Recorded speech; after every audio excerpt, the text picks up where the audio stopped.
अब एक एक करके सभी विद्यार्थियों का रिजल्ट देख लिया जाए कि किस विद्यार्थी ने सही बताया और किसका आंसर गलत हुआ। सबसे पहला प्रश्न, धातुओं को कौन सा गुण उन्हें पॉलिश करने पर अत्यधिक चमकदार दिखाता है? कौन बताया था? खड़ा हो जाइए। क्वेश्चन ये पूछा जा रहा है कि धातु में ऐसा कौन सा गुण है जिसके चलते वो चमकदार दिखेगा। तो तुमने आंसर क्या बताया है? आघात वर्धनीयता। अभी बताए हैं कि आघात वर्धनीयता गुण वह होता है जिसको हथौड़े से पीटेंगे तो टूटेगा नहीं, फैलते जाएगा, तो उसमें चमक होता है जिसके चलते वो और चमकीला दिखेगा। पहला क्वेश्चन तुम्हारा गलत हो गया, बैठ जाओ। दूसरा कौन बताया था? विद्युत और ऊष्मा को आसानी से अपने अंदर से बहने देने वाले धातुओं के गुण को क्या कहते हैं? तो 3 दिन से ये बात बताया जा रहा है कि जो अपने अंदर ऊष्मा और विद्युत को जाने देगा उसको सुचालक कहते हैं। लेकिन तुम क्या बताए हो? तन्यता। तन्यता का मतलब होता है तनाना।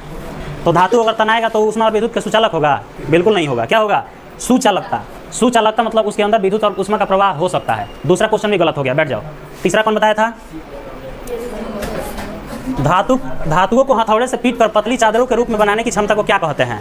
तो अभी हम बताए हैं कि धातु को जब पीटेंगे तो पतली चादर के रूप में बनेगा, जिसको आघात वर्धनीयता कहते हैं, बताए हैं। लेकिन तुम्हारा क्या कहना है कि तन्यता है? तन्यता माने तनाने का गुण।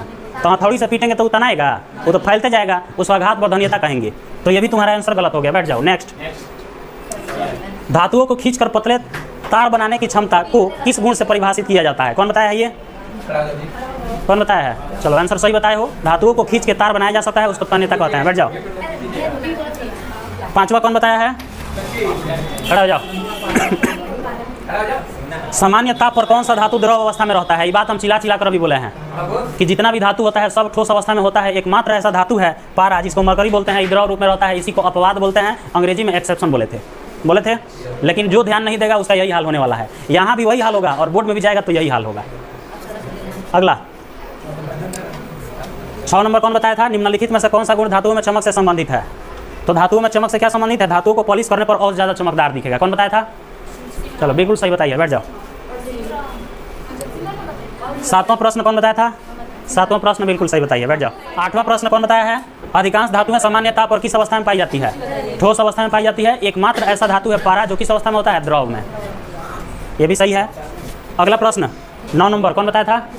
9 नंबर क्वेश्चन क्या है? यदि कोई धातु विद्युत और ऊष्मा की अच्छी सुचालक है तो वह किस गुण को दर्शाता है? तो यह सुचालकता। इससे रिलेटेड अब तक 3 क्वेश्चन आ चुके हैं। सुचालक से रिलेटेड 3 क्वेश्चन आया है, ये भी सही है।